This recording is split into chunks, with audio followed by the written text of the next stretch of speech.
Esses erros comprometeram o nosso negócio. Nesse capítulo, eu vou falar de pelo menos 4 grandes erros que complicaram muito a nossa vida na empresa. No episódio passado, eu falei do nosso melhor momento. O ano era 2016, a gente estava crescendo muito, tendo muito resultado, e após essa fase tão boa, a gente tomou decisões ruins que colocaram a empresa numa situação muito difícil. Para quem não me conhece, eu sou Rogério Bezerra, fundador da Baby Roja. Esse é o capítulo 14 da série Jornada Empreendedora. Nesse capítulo eu vou falar dos erros que nos fizeram perder milhões. Eu vou explicar um a um. Tenho certeza que vai te ajudar, que vai te dar uma visão mais holística do negócio, vai te ensinar a não subestimar a situação quando você está num momento bom na sua empresa e que situações difíceis você tem que se precaver a todo momento. Não é porque você está vivendo um momento bom que você não tem que tomar cuidado para não cometer erros, principalmente se forem erros capazes de afetar a saúde da empresa muito fortemente, que foi o que aconteceu com a gente. O ano era 2017. A gente tinha saído de um ano que estava muito bem, e a empresa tinha que continuar crescendo. É aquele pensamento: faturei 180 milhões, agora eu preciso faturar mais que 180 milhões, precisamos aumentar a margem, crescer, como se fosse uma regra que tenha que ser assim todos os anos, um ano melhor que o outro, um ano fazendo mais que o outro, e não é assim, e é perigoso, porque para a gente aumentar o faturamento, a gente precisaria tomar decisões boas, não decisões ruins para crescer a qualquer custo, que eu acho que foi o que a gente acabou cometendo. Erro número 1 foi vender para licitação. Eu vou falar com a minha experiência, eu falo aqui o que eu vivi, não é o que me falaram, é o que eu passei. Para um tipo de segmento como o nosso, de fraldas descartáveis, onde a margem é muito espremida, você fazer contrato para um ano com os órgãos públicos é uma situação muito difícil. Primeiro que você faz um contrato, margem de fralda, como eu disse, é apertada, matéria-prima é atrelada ou a dólar, ou a petróleo, ou a resina, ou qualquer coisa assim, e qualquer situação que tem no momento, a matéria-prima sobe demais. Como está tendo problema agora de petróleo, matéria-prima já subiu, tem matéria-prima que aumentou 50%, tem matéria-prima que aumentou 60%, sem contar o risco de falta. Então, fazer um contrato com um órgão público para um ano, você manter o preço é um absurdo, porque embora dizem, né, que você pode conversar, você pode renegociar, você pode corrigir preço, para ser honesto, eu nunca vi. Então, o pessoal fala que dá, mas te garanto que não é usual você corrigir preço. Então, você cai numa situação que, embora em relação a pagamento, eu não posso falar que os órgãos não pagavam, o problema não foi esse, mas você tem que cumprir um contrato para você receber. E se você não cumprir esse contrato, você não recebe. Ou você vende e, em determinado momento, se você entrou com a margem muito baixa, dependendo dos aumentos, vira prejuízo o preço. Ou você entrega tomando prejuízo, ou você rompe o contrato. Se você romper o contrato, você perde dinheiro. Se você entregar com prejuízo, você perde dinheiro. Então, licitação foi um grande erro que nós cometemos. Eu não venderia de novo para licitação. Muita história de sacanagem, eu acredito que tenha também. Independentemente de ter ou não, é complexo porque as margens são muito apertadas, demais da conta, você não consegue vender com uma margem saudável e se comprometendo para cumprir um contrato de um ano. Erro número 2, tomar decisões no calor das emoções, seja tomar uma decisão quando você está muito triste ou tomar uma decisão quando você está muito alegre. O meu erro foi tomar uma decisão quando eu estava muito alegre. Eu dei uma participação da empresa para um funcionário e foi um erro enorme. Aí você vai falar assim: Rogério, é errado dar uma participação da empresa? Não, eu não diria isso, embora tenha errado. Eu diria o seguinte: você tem que saber amarrar muito bem. Você tem histórias, inclusive do Jorge Paulo Lemann, que na época do Banco Garantia, ele dava participação, muitos funcionários ganharam muito dinheiro, se empolgaram, começaram a gastar dinheiro e tiraram o foco do negócio. Foi um tipo de erro que depois ele arrumou no caminho. Você tem um Batista que deu participação também, sem amarrar direito. Quando esses funcionários viram que a empresa ia complicar, cada um vendeu sua ação e foi embora e largou ele sozinho. Então, eu diria assim, você pode dar a participação desde que você amarre de forma que, se a pessoa não entregar, retroage aquela participação, ou a pessoa não recebe bônus, ou seja o que for. Esse é um erro que eu cometi. Eu falo que é normal, né? Você vai errar, só que se você erra grande, complica, que foi o meu caso. Você tem que pensar bem, amarrar as pontas, o como fazer. Eu acho que é válido fazer, eu acho que deve fazer. Eu sou da opinião que você precisa dividir para multiplicar. Mas você precisa dividir certo, dividir com critério, escolher bem as pessoas que têm a sua cultura,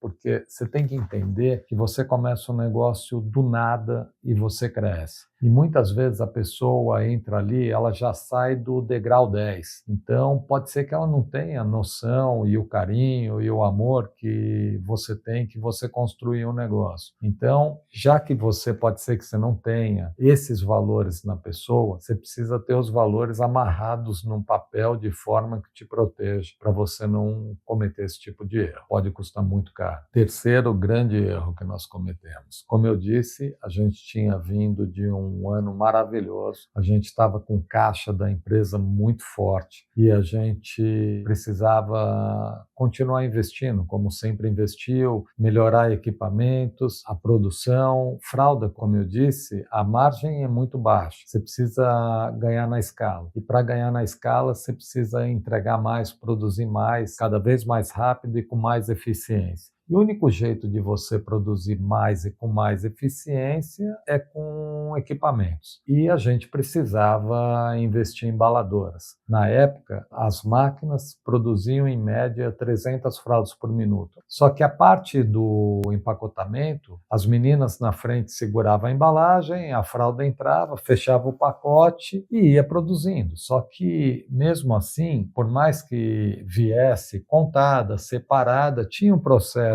manual no final. Colocando uma embaladora na frente, imagina vocês que esse pacote seria completamente robotizado, ninguém encostaria a mão. Só pegaria o pacote já pronto, fechado, bem empacotado, bem compacto, realmente um resultado, além de eficiente, lindo a aparência do produto. Cada equipamento hoje deve custar em torno de 2,5 milhões, mais ou menos, um equipamento desse. Nós precisávamos de 5 equipamentos, porque a gente tinha pelo menos umas 7 máquinas, mais ou menos, infantis. A gente colocaria esse equipamento pelo menos em 5 equipamentos, mais ou menos. O que deveria ter feito, né? A gente cometeu um erro clássico ali. Já que a gente tinha muito caixa, vamos comprar com o nosso caixa da empresa, os equipamentos. E você não pode fazer isso. Isso foi um erro, assim, muito grande. Hoje, se eu tivesse 10 milhões na conta e eu precisasse fazer um investimento de 5 milhões, eu jamais ia pegar o dinheiro da empresa. Eu ia no banco, ia mostrar, olha, eu tenho aqui 10 milhões, eu preciso de 5 milhões, eu ia negociar a melhor taxa que eu pudesse, eu faria uma aplicação do meu dinheiro que eu estou com ele em caixa e pegaria o recurso no banco. Eu usaria o meu dinheiro para fazer referência, escudo, para o dinheiro que eu estivesse captando no banco, para dar segurança para o banco me fazer uma taxa boa, mas jamais iria usar o caixa da empresa, porque se você tem qualquer dor de barriga, você gastou o seu pulmão. Quarto grande erro que nós cometemos: a gente precisava continuar crescendo. Como a gente estava mais voltado a atacado, distribuidores, grandes varejistas, a gente tinha que crescer nessa linha. Se a gente começou a olhar para cash and care, grandes varejos, tipo o Açaí, tipo Atacadão, esse tipo de cliente, Só para exemplificar. Imagina que para vender num cliente desse, é muito normal o cliente te comprar 1,5 milhão no primeiro pedido, dependendo da negociação.